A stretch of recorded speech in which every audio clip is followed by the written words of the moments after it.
അതുതന്നെയാണല്ലോ ജീവിതകാലത്ത് മക്കൾക്ക് സ്വത്ത് ഓഹരി വെച്ചു കൊടുക്കുമ്പോൾ തുല്യമായി കൊടുക്കൽ നല്ലതാണ്. മരണപ്പെട്ടാല് ആൺമക്കൾക്ക് ഡബിളായും പെൺമക്കൾക്ക് സിംഗിളായിട്ടും ഓതിയാക്കണമെന്നില്ല. നമ്മൾ മരിച്ചാല് നമ്മളെ സ്വത്ത് അവകാശികൾക്ക് പോവും. മക്കളുണ്ടെങ്കിൽ ആൺമക്കൾക്ക് ഡബിളായിട്ടും പെൺമക്കൾക്ക് ഒന്നായിട്ട് സിംഗിളായിട്ടും പോവും. അതെന്താ അങ്ങനെ ചോദിച്ചാല് സ്വാഭാവികമായും ഈ പെൺമക്കൾക്ക് വലിയ ഉത്തരവാദിത്തം ഇല്ല സാമ്പത്തികമായിട്ട്.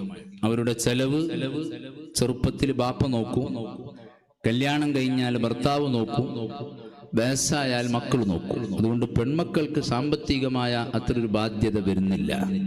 അതുകൊണ്ട് പരിശുദ്ധ ഇസ്ലാം ഒരു യുക്തിമായ തീരുമാനം അവർക്ക് പകുതിയാണ്. ആൺമക്കൾക്ക്, ആൺകുട്ടികൾക്ക്, ആണുങ്ങൾക്ക് സാമ്പത്തികമായ ഉത്തരവാദിത്വം കൂടുതലുണ്ട്.